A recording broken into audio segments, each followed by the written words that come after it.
یسألونک ماذا احل لہم، اے محبوب آپ سے پوچھتے ہیں ان کے لیے کیا حلال ہوا۔ قل احل لکم الطیبات، آپ فرما دیجئے کہ حلال کی گئیں تمہارے لیے پاک چیزیں۔ وما علمتم من الجوارح مکلبین، اور جو شکاری جانور تم نے سدا لیے انہیں شکار پر تم دوڑاتے ہو، تعلمونہن مما علمکم اللہ، جو علم تمہیں اللہ نے دیا اس میں سے انہیں سکھاتے ہو۔ فَكُلُوا مِمَّا أَمْسَكْنَا عَلَيْكُمْ، تو کھاؤ اس میں سے جو وہ مار کر تمہارے لیے رہنے دیں۔ وَاذْكُرُوا اسْمَ اللَّهِ عَلَيْهِ، اور اس پر اللہ کا نام لو۔ شرعی مسئلہ یہ ہے کہ جن کی حرمت قرآن، حدیث، اجماع اور قیاس سے ثابت نہیں وہ حلال طیب ہیں۔ طیبات وہ چیزیں ہیں جن کو عرب اور وہ لوگ جن کی فطرت درست ہے وہ پسند کرتے ہیں، اور خبیث وہ چیزیں ہیں جن سے اچھی طبیعت والے نفرت کرتے ہیں۔ کسی چیز کی حرمت پر اگر دلیل نہ ہو تو وہ حلال ہے، یعنی حرام کے لیے دلیل ضروری ہے، اور کسی کی حرمت پر دلیل موجود نہ ہو تو یہ دلیل کا موجود نہ ہونا ہی اس کے حلال ہونے کی دلیل ہے۔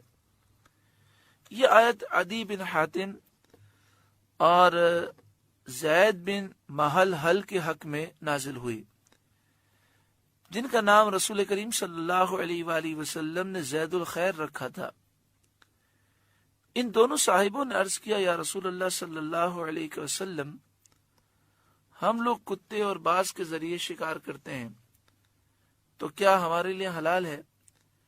اس پر یہ آیت کریمہ نازل ہوئی، وَمَا عَلَّمْتُم مِّنَ الْجَوَارِحِ، جو شکاری جانور تم نے سدا لیے، یعنی جن کو تم نے ٹرین کر لیا، مکلبین، اس حال میں کہ تم انہیں شکار پر بھیجتے ہو، تعلمونہن مما علمکم اللہ، جو علم تمہیں اللہ نے دیا اس میں سے ان جانوروں کو سکھاتے ہو۔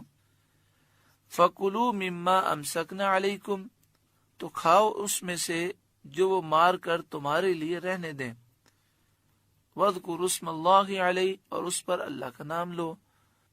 ابھی شکاری جانور چاہے درندے ہوں، مثلا کتے، چیتے، ان کے ذریعے شکار کیا جائے، یا شکاری پرندے ہوں، باز، شاہین وغیرہ، جب انہیں اس طرح سدا لیا جائے، اس طرح ٹرین کر دیا جائے کہ جو شکار کریں اس میں سے نہ کھائیں، اور جب شکاری ان کو چھوڑے تب شکار پر جائیں، اور جب بلائیں واپس آ جائیں۔ لیکن تین چیزیں ہیں، ایک تو یہ کہ وہ اتنا ٹرین ہو جب اسے شکار پر چھوڑے تو وہاں جا کر صرف شکار پر حملہ کرے، اس میں سے کھائے نہیں۔ دوسرا یہ کہ شکاری کی اجازت کے بغیر شکار پر نہ جائے، جب شکاری ان کو چھوڑے تو وہ شکار پر حملہ کریں۔ تیسری چیز کہ اگر راستے میں سے بھی اگر شکاری بلا لے تو جب شکاری واپس بلائے تو اتنے تربیت یافتہ ہوں کہ فوراً واپس آ جائے۔ یہ تینوں چیزیں پائی جائیں تو ایسے شکاری جانور کو معلم کہتے ہیں، ان کا شکار حلال ہے۔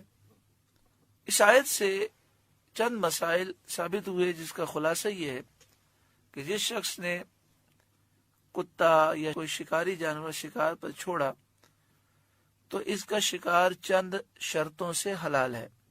نمبر 1، شکاری جانور مسلمان کا ہو اور سکھایا ہوا ہو۔ اگر کافر کا ہوگا تو حلال نہیں ہوگا۔ اگر ہے مسلمان کا لیکن اس کی تربیت نہیں ہوئی اور جو شرائط بیان کی گئیں اس شرائط پہ پورا نہیں اترتا تو حلال نہیں ہوگا۔ نمبر 2، اس نے شکار کو زخم لگا کر مارا ہو، یعنی وہ اس پر اس طرح حملہ کرے کہ شکار پر زخم لگائے۔ نمبر 3، شکاری جانور بسم اللہ اللہ اکبر پڑھ کر چھوڑا گیا ہو۔ نمبر 4، اگر شکاری کے پاس شکار زندہ پہنچا ہو، شکاری جانور نے حملہ کیا اور جو شخص شکار کرنے والا ہے وہ اس شکار پر، یعنی جو جانور شکار کیا گیا ہے اس تک یہ پہنچ جائے اور وہ ابھی زندہ ہو، تو اس کو بسم اللہ اللہ اکبر کہہ کر ذبح کرنا ضروری ہے، اور اگر اس کے پہنچنے سے پہلے مر گیا تو وہ حلال ہے۔ اگر ان شرطوں میں سے کوئی شرط نہ پائی گئی تو حلال نہ ہوگا۔ مثلا اگر شکاری جانور معلم سکھایا ہوا نہ ہو، یا اس نے زخم نہ لگایا ہو شکار پر، یا شکار پر چھوڑتے وقت بسم اللہ اللہ اکبر نہ پڑا ہو، یا شکار زندہ پہنچا ہو اور شکاری نے اس کو ذبح نہ کیا ہو، یا تربیت یافتہ شکاری جانور کے ساتھ غیر معلم، غیر تربیت یافتہ جانور بھی شکار میں شریک ہو گیا ہو، یا ایسا شکاری جانور شریک ہو گیا ہو جس کو چھوڑتے وقت بسم اللہ اللہ اکبر نہ پڑھا گیا ہو، یا وہ شکاری جانور مجوسی کافر کا ہو، ان سب صورتوں میں وہ شکار حرام ہوگا۔ تیر سے شکار کرنے کا بھی یہی حکم ہے۔ اگر بسم اللہ اللہ اکبر کہہ کر تیر مارا اور اس سے شکار زخمی ہو کر مر گیا تو حلال ہے، اور اگر صرف زخمی ہوا ہے، ابھی مرا نہیں، اور شکاری نے اسے پا لیا تو اس کو بسم اللہ اللہ اکبر پڑھ کر ذبح کرے۔ اگر اس پر بسم اللہ نہ پڑھی، یا تیر لگنے سے زخم نہ لگا، یا زندہ پانے کے بعد اس کو ذبح نہ کیا، ان سب صورتوں میں وہ جانور حرام ہو جائے گا۔ یہ چند مسائل وہ بیان کیے گئے جو اس آیت کریمہ کی تفسیر کو سمجھنے کے لیے ضروری ہیں۔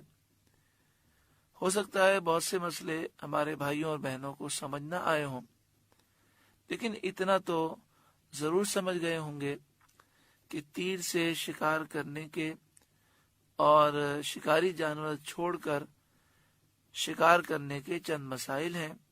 کوئی شخص یہ کام کرنا چاہتا ہو، وہ کسی سنی صحیح العقیدہ مفتی سے رجوع کر کے سارے مسائل سمجھ لے۔ اسی طرح یہ بھی سمجھ لیں کہ ہمارے اکثر ائمہ اور بزرگان دین کے نزدیک گولی سے اگر شکار کیا جائے گا تو اس سے شکار درست نہیں ہے، وہ جانور حلال نہیں ہوگا۔ گولی سے یا پتھر سے یا ایسی چیز سے جس میں دھار نہ ہو، اور اگر صرف زخمی ہوا ہے، ابھی مرا نہیں، اور شکاری نے اسے پا لیا تو اس کو بسم اللہ اللہ اکبر پڑھ کر ذبح کرے۔ آگے ارشاد فرمایا واتقوا اللہ، اور اللہ سے ڈرتے رہو، ان اللہ سریع الحساب، بے شک اللہ کو حساب کرتے دیر نہیں لگتی، بے شک اللہ جلد حساب لینے والا ہے۔